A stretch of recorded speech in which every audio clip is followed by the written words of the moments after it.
J'hérite de la maison et de l'entreprise. Elle n'hérite que des poupées. La voix de Sébastien résonna dans le bureau de l'avocat avec une satisfaction si suffisante que j'eus envie de lui lancer quelque chose sur sa tête parfaitement coiffée. Toute la famille éclata de rire, comme si mon héritage était une sorte de blague élaborée. Je restais assise là, dans ma simple robe noire, regardant mon frère se prélasser dans leur approbation tandis qu'il rejetait tout ce pourquoi j'avais travaillé au cours de la décennie écoulée. Je m'appelle Anna Wells et j'ai 32 ans. Pendant les 10 dernières années, j'ai été l'épine dorsale de notre entreprise familiale de construction, Timber Brewing, à Portland, dans l'Oregon. Pendant que Sébastien faisait la fête pendant ses études universitaires, puis passait ses 20 ans à voyager autour du monde avec l'argent de papa, je travaillais plus de 80 heures par semaine, gérant les contrats, traitant avec les fournisseurs et m'assurant que nos ouvriers étaient payés à temps. Mais apparemment, rien de tout cela n'avait d'importance pour quiconque était assis dans ce bureau lambrissé d'acajou. Anna a toujours été la petite princesse de papa avec sa collection de maisons de poupées, intervint ma tante Patricia, s'essuyant les yeux avec un mouchoir qui n'avait pas vu une seule larme. Au moins, Sébastien comprend le monde des affaires. Je me mordis la langue si fort que je sentis le goût du sang. Sébastien qui comprend le monde des affaires. L'homme qui n'avait jamais mis les pieds sur un chantier de construction, qui ne pouvait pas distinguer une planche de bois d'une poutrelle d'acier, qui pensait que les marges bénéficiaires étaient quelque chose que l'on écrivait dans la marge d'un carnet. Mais je gardais mon expression neutre, mes mains jointes sur mes genoux, car j'avais appris il y a longtemps que me défendre auprès de cette famille était comme essayer de raisonner une meute de loups. Eh bien, continua Sébastien, redressant sa cravate coûteuse. Je suppose qu'Anna peut continuer à jouer avec ses jouets pendant que je m'occupe des vraies responsabilités. Papa a toujours dit que l'entreprise avait besoin d'un leadership fort. L'avocat, Maître Harrison, s'éclaircit doucement la gorge. C'était un homme âgé aux yeux gentils qui connaissait notre famille depuis des décennies. Quelque chose dans son expression me fit me redresser, une lueur d'anticipation dansant dans ma poitrine. En fait, dit Maître Harrison, sa voix coupant leur rire comme un couteau dans du beurre. L'entreprise n'a jamais été en son nom. La pièce tomba dans un silence si soudain que je pouvais entendre la climatisation ronronner dans les conduits. Le visage de Sébastien passa de triomphant à confus en un battement de cœur.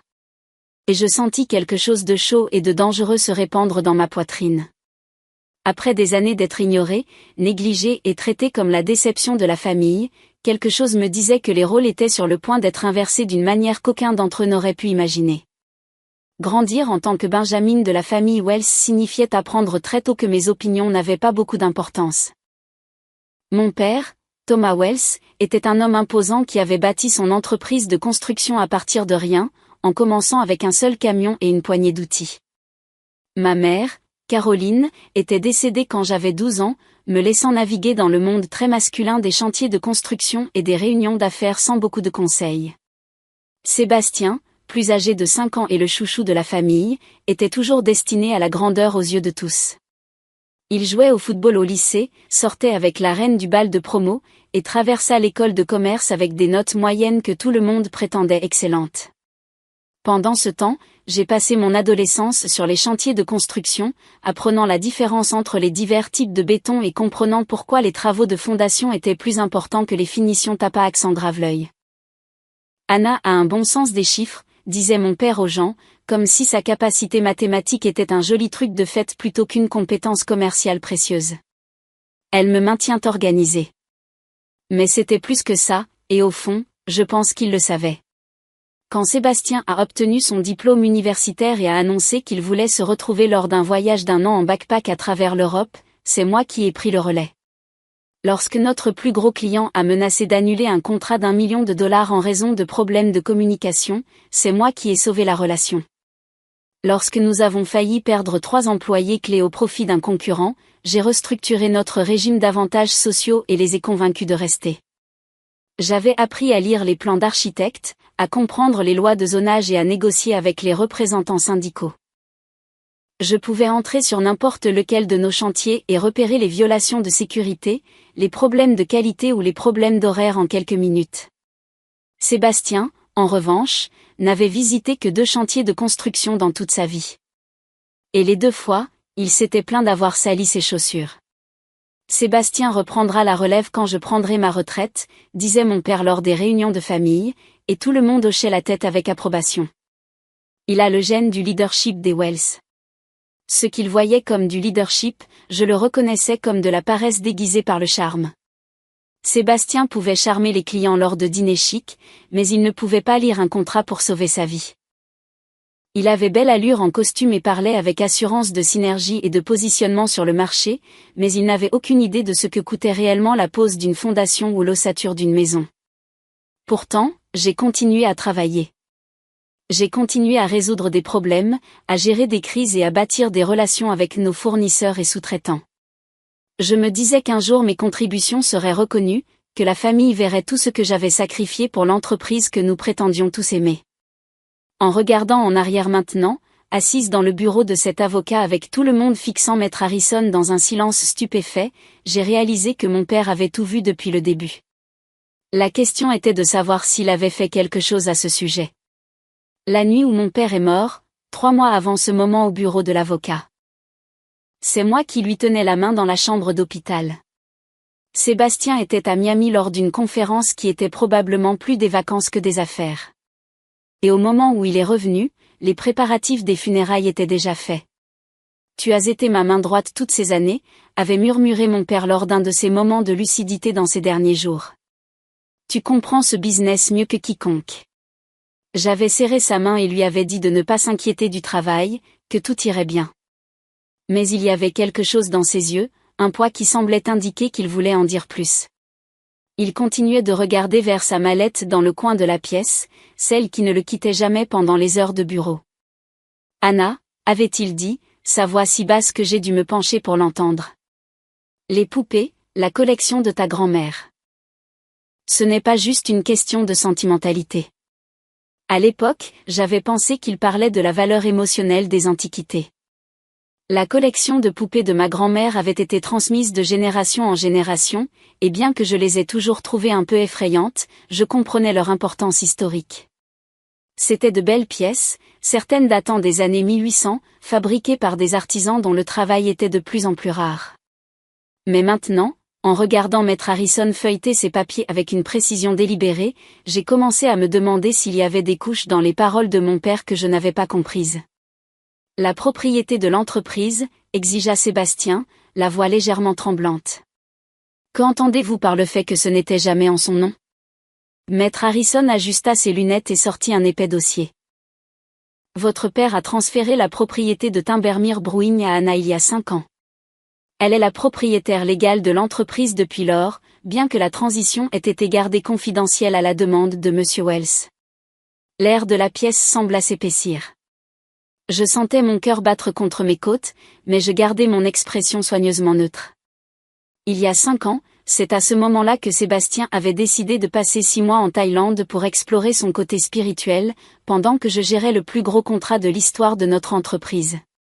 C'est impossible, dit Sébastien. Mais sa voix manquait de conviction. Je suis son fils. Je suis censé hériter de l'entreprise. Le testament que vous recevez aujourd'hui concerne les biens personnels de Monsieur Wells, poursuivit Maître Harrison calmement. La maison, ses investissements personnels et divers biens de famille. L'entreprise appartient à Anna depuis 2019. Je me permis enfin de sourire un peu. Autour de moi, je pouvais voir la famille échanger des regards perplexes, leur célébration précédente se transformant en incertitude. Le visage de Sébastien était devenu pâle, et pour la première fois de ma vie d'adulte, il me regardait avec quelque chose qui ressemblait peut-être à du respect. Ou peut-être était-ce de la peur. Cela doit être une erreur, dit Sébastien, sa voix s'élevant avec désespoir. Anna ne sait rien sur la gestion d'une entreprise. Elle est juste la comptable. Les mots me frappèrent comme un coup physique, mais au lieu de la colère, je sentis quelque chose de froid et de calculateur s'installer dans ma poitrine. Après 10 ans d'être traité de simple comptable, le moment de vérité était enfin arrivé. J'observais le visage de Sébastien passer par l'incrédulité, la colère et une panique croissante alors que la réalité de sa situation commençait à s'installer. Je vous assure qu'il n'y a pas d'erreur, dit Maître Harrison, sortant un document juridique assez épais pour servir de cale-porte. Mademoiselle Wells est l'unique propriétaire et dirigeante de Timbermere Brewing depuis le 15 septembre 2019. Votre père a effectué ce transfert pour protéger l'entreprise contre d'éventuels créanciers et pour assurer la continuité des opérations sous une gestion expérimentée. Gestion expérimentée. Les mots avaient un goût sucré dans ma bouche, même si je ne les avais pas prononcés. J'avais passé des années à écouter Sébastien me parler par-dessus la tête lors des réunions, à le voir s'attribuer le mérite de projets que j'avais gérés du début à la fin, et à supporter ses explications condescendantes sur des concepts d'affaires que j'avais maîtrisés avant qu'il n'apprenne à équilibrer un chéquier. Mais j'ai fait des études de commerce, protesta Sébastien, comme si son diplôme l'emportait sur ma décennie d'expérience réelle. J'ai un MBA de Portland State avec une moyenne de 2,8, dis-je calmement, parlant pour la première fois depuis que Maître Harrison avait lâché sa bombe. Dans un programme que vous avez mis 5 ans à terminer parce que vous avez continuellement pris des semestres pour vous retrouver. La famille se tourna pour me regarder comme si j'avais soudainement des ailes. La bouche de la tante Patricia s'ouvrit et mon cousin Jake laissa tomber sa tasse de café. Elle s'écrasa sur le parquet, mais personne ne bougea pour la nettoyer. « Anna, dit ma belle-mère Diane d'un ton sec. Ce n'est pas comme ça qu'on parle à son frère. » Vous avez raison, répondis-je, me levant de ma chaise pour la première fois depuis que nous étions rentrés dans le bureau. Je devrais probablement utiliser son titre officiel. Sébastien, en tant que propriétaire de Timbermere Brewing, je tiens à vous remercier formellement pour vos années de contribution minimale au succès de notre entreprise. Je pouvais voir les mains de Sébastien trembler alors qu'il assimilait ce que je disais. Le chouchou, à qui l'on avait toujours tout donné, faisait enfin face à une réalité où son charme et ses relations ne pouvaient pas le sauver. « C'est ridicule, dit-il. » Mais sa voix manquait de sa confiance habituelle. « Papa n'aurait jamais. » Il savait que j'allais reprendre, dis-je. Nous en parlions tout le temps. Vous en parliez. Je corrigeais. Il écoutait. Il y a une différence. Maître Harrison s'éclaircit la gorge diplomatiquement. Peut-être devrais-je expliquer la portée complète du transfert de l'entreprise. Mademoiselle Wells, votre père a été très méticuleux dans sa documentation. Souhaitez-vous que je continue à lire les détails ? Je hochai la tête, me rallongeant sur ma chaise. Pour la première fois depuis des années, j'avais l'impression d'être exactement là où j'étais censé être. Autour de moi, la famille était assise dans un silence assommé, leur célébration précédente oubliée alors qu'ils luttaient pour comprendre à quel point ils avaient complètement mal interprété la situation. Le transfert comprenait tous les actifs de l'entreprise, les contrats, l'équipement et la propriété intellectuelle, poursuivit Maître Harrison. Mademoiselle Wells a également assumé toutes les dettes et obligations commerciales, qu'elle gère avec succès depuis 5 ans. La valeur de l'entreprise a augmenté d'environ 40% sous sa direction. Sébastien émit un son étouffé. Je le regardai et vis que son visage était passé du pâle au verdâtre sur les bords. Une croissance de 40% n'était pas de la chance ou une coïncidence. C'était le résultat d'une planification minutieuse, d'investissements stratégiques et d'innombrables journées de 18 heures qu'il n'avait jamais pris la peine de reconnaître.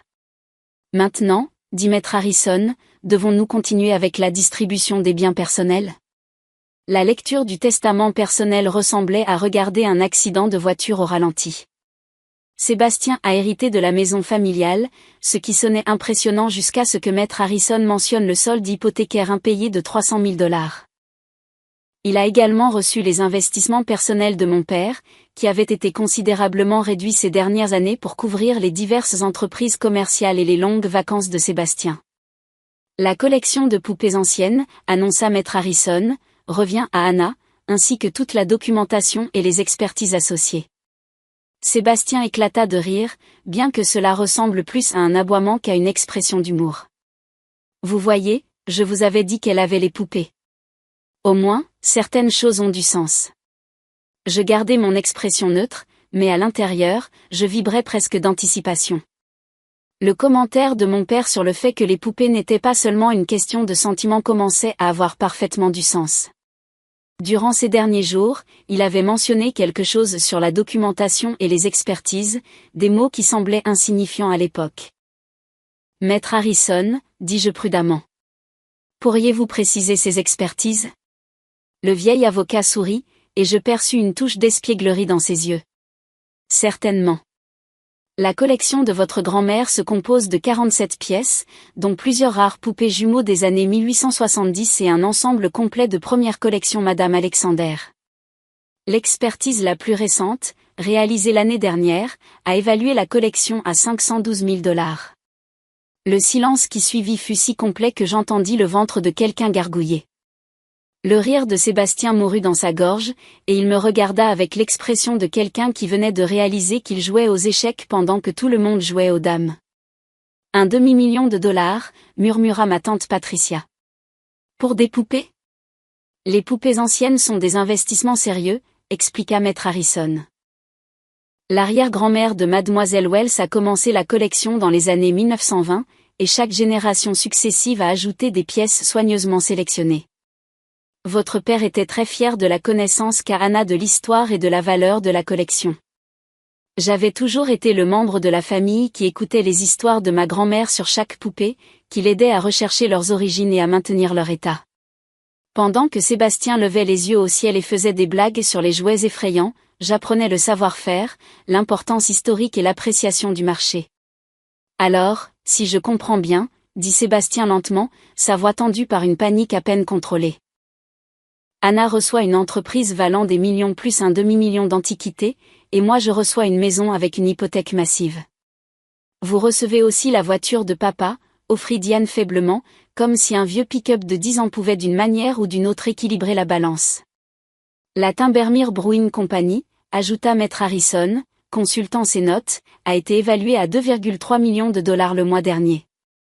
Mademoiselle Wells gère les finances, les opérations et la planification stratégique de l'entreprise depuis 5 ans tout en conservant son poste de propriétaire majoritaire. J'observais Sébastien faire le calcul mentalement, son visage passant par diverses nuances de réalisation et de défaite. 2,3 millions pour l'entreprise, plus un demi-million pour les poupées, plus la satisfaction d'être enfin reconnu pour mes contributions réelles. Pendant ce temps, il regardait une maison qu'il ne pouvait pas se permettre d'entretenir et un pick-up qui avait besoin d'une nouvelle transmission. Cela ne peut pas être légal, dit-il désespérément. Il doit y avoir quelque chose que nous pouvons faire. Anna l'a piégé d'une manière ou d'une autre. En fait, dis-je, me levant à nouveau et lissant ma jupe. Je pense qu'il est temps que j'explique exactement comment cela s'est produit. Il y a 5 ans, je commençais à apprécier la façon dont tout le monde se penchait en avant malgré eux. Sébastien était en Thaïlande à la recherche de son centre spirituel pendant que je gérais le projet de développement de Patterson Heights. Tu te souviens de celui-là, n'est-ce pas, Sébastien? Le contrat de 20 millions de $ qui a failli échouer en raison de problèmes de permis. Les yeux de Sébastien balayèrent la pièce, cherchant un soutien qui ne venait pas. Tout le monde se souvenait du projet Patterson Heights car il avait été le plus grand succès de l'histoire de notre entreprise. J'ai passé 3 mois à travailler avec les urbanistes, les consultants environnementaux et les comités de zonage pour résoudre des problèmes qui auraient pu nous coûter cher, poursuivis-je. Pendant que je faisais cela, notre avocat a découvert qu'un de nos sous-traitants se préparait à déposer une plainte qui aurait pu nous mettre en faillite. Maître Harrison hocha la tête. Votre père était confronté à une responsabilité personnelle potentielle qui aurait pu s'étendre à ses biens personnels, y compris la maison familiale. Alors, il m'a fait venir dans son bureau, dis-je, me rappelant cette conversation aussi clairement que si elle s'était produite hier. Il a dit qu'il m'avait regardé gérer des responsabilités de plus en plus complexes, et qu'il voulait protéger à la fois l'entreprise et la famille. La solution était de transférer la propriété à quelqu'un qui comprenait réellement les opérations de l'entreprise. Mais pourquoi ne nous l'a-t-il pas dit, demanda Diane, bien que sa voix manque de son ton accusateur précédent. Parce qu'il savait exactement comment vous réagiriez, répondis-je. De la même manière que vous réagissez maintenant avec surprise qu'Anna puisse éventuellement être capable de gérer quelque chose de plus compliqué qu'un stand de limonade. Sébastien retrouva enfin sa voix. C'est de la folie. On ne peut pas juste donner une entreprise de plusieurs millions de $ sans en discuter avec la famille. Il ne l'a pas donné, dis-je. Et pour la première fois, je laissai un peu d'acier s'infiltrer dans ma voix. Je l'ai mérité. Chaque journée de 18 heures, chaque crise que j'ai résolue, chaque relation que j'ai bâtie avec nos clients et fournisseurs. Pendant que vous postiez des photos sur Instagram depuis des resorts en bord de mer, je m'assurais que nos ouvriers avaient un emploi en revenant. Je sortis mon propre dossier, que j'avais apporté mais que je ne m'attendais pas à utiliser. J'ai 5 ans d'enregistrement financier montrant la croissance de l'entreprise sous ma direction. J'ai des témoignages de clients, de fournisseurs et d'employés. J'ai la documentation de chaque décision majeure que j'ai prise et de chaque problème que j'ai résolu. Maître Harrison eut l'air impressionné. Votre père a mentionné que vous étiez méticuleuse, mais je ne réalisais pas que vous aviez compilé des dossiers aussi complets. J'ai appris très tôt que dans cette famille, il faut tout documenter si l'on veut que quelqu'un croie que l'on l'a réellement fait, dis-je, lançant un regard significatif à Sébastien. Trop souvent, j'ai vu quelqu'un d'autre s'attribuer le mérite de mon travail. La pièce retomba dans le silence, mais cette fois, cela sembla différent. Au lieu du silence choqué de gens traitant des nouvelles inattendues. C'était le silence inconfortable de gens réalisant qu'ils s'étaient trompés sur quelque chose de fondamental. Alors, que se passe-t-il maintenant ? Demanda Sébastien, sa voix à peine audible. Je regardais mon frère, cet homme qui avait passé 37 ans à se laisser porter par son charme et ses relations familiales, qui n'avait jamais remis en question son droit d'hériter de tout ce que notre père avait construit. Pendant un instant, j'eus presque pitié de lui. Maintenant, dis-je, tu trouves comment te débrouiller dans ce monde, tout comme moi. Je ramassai mes papiers et me levai, prête à quitter le bureau où j'étais devenue officiellement l'une des jeunes femmes les plus riches de Portland. Mais avant d'atteindre la porte, je me retournai une dernière fois. Oh, et Sébastien, l'entreprise ne recrute pas en ce moment. Les suites de la lecture du testament furent tout ce dont j'avais rêvé et plus encore. Sébastien trébucha hors du bureau de Maître Harrison, l'air d'avoir été heurté par un train, tandis que ma tante Patricia et Diane chuchotaient furieusement dans le couloir au sujet de surprises injustes et d'enfants ingrats. Je passai devant eux tous la tête haute, portant le dossier qui contenait 5 ans de documentation prouvant que j'avais gagné chaque centime de mon héritage. Anna, attends, m'appela Sébastien alors que j'atteignais l'ascenseur. Sa voix avait perdu toute son arrogance précédente, remplacée par quelque chose qui ressemblait presque à du désespoir. Nous devons en parler. Je me tournai pour lui faire face, notant à quel point son costume coûteux semblait soudain miteux et ses cheveux parfaits paraissaient négligés. De quoi voulez-vous parler exactement, Sébastien ? De la façon dont vous n'avez jamais demandé mon travail ? De la façon dont vous avez supposé mériter d'hériter d'une entreprise que vous n'avez jamais pris la peine de comprendre ? Ou de la façon dont vous venez d'insulter mon intelligence devant toute notre famille pendant la dernière heure.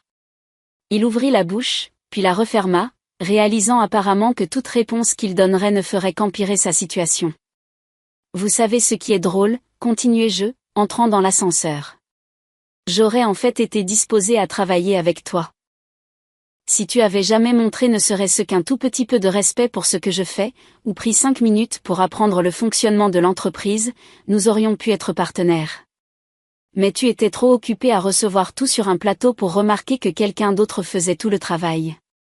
La porte de l'ascenseur commença à se fermer, et Sébastien fit une tentative peu convaincante pour me suivre, mais je levai la main.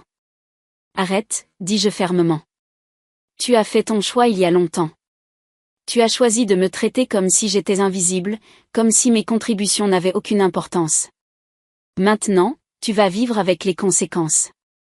Alors que l'ascenseur descendait, j'aperçus le reflet de Sébastien dans les portes polies. Il se tenait seul dans le couloir, entouré de membres de la famille qui le regardaient avec le même mélange de déception et de pitié qu'il me réservait autrefois. 3 semaines plus tard, j'étais assise dans mon bureau nouvellement redécoré au siège de Timbermere Brewing, examinant des plans d'expansion qui auraient été impossibles sous la direction attendue de Sébastien. La plaque nominative « propriétaire et directrice générale » sur mon bureau me procurait toujours un petit frisson chaque fois que je la voyais. Mon assistante frappa à la porte. « Mademoiselle Wells, il y a un Sébastien Wells ici pour vous voir. Il dit qu'il est votre frère. » Je levai les yeux du plan architectural étalé sur ma table de conférence. Par la fenêtre de mon bureau, je pouvais voir notre nouveau chantier de construction où nous construisions un complexe d'habitation durable qui serait présenté dans le prochain numéro du Portland Business Journal.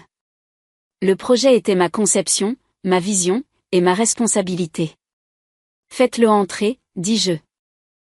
Sébastien entra dans mon bureau, l'air d'un homme qui n'avait pas bien dormi depuis des semaines. Ses vêtements étaient froissés, ses cheveux dépeignés, et il avait la posture vaincue de quelqu'un qui avait enfin épuisé toutes ses options. « Joli bureau », dit-il, bien que sa voix manque de réelle appréciation. « J'ai entendu dire que vous vous développez dans la construction écologique. » « Oui », répondis-je, sans prendre la peine de me lever ni de lui offrir une chaise. « C'est un marché en croissance et nous sommes positionnés pour être des leaders régionaux dans les pratiques de construction durable. » Il hocha lentement la tête, ses yeux parcourant les récompenses sur mes murs, les photos de projets terminés et les certificats d'architecture que j'avais obtenus pendant qu'il était occupé à voyager dans le monde. « Anna, dit-il finalement, j'ai besoin d'un emploi. » Les mots restèrent suspendus dans l'air entre nous, et je réalisai que c'était le moment que j'attendais inconsciemment. Sébastien Wells, le chouchou qui n'avait jamais travaillé un jour de sa vie, demandait à sa petite sœur un emploi. « Je suis désolé, dis-je, et je le pensais.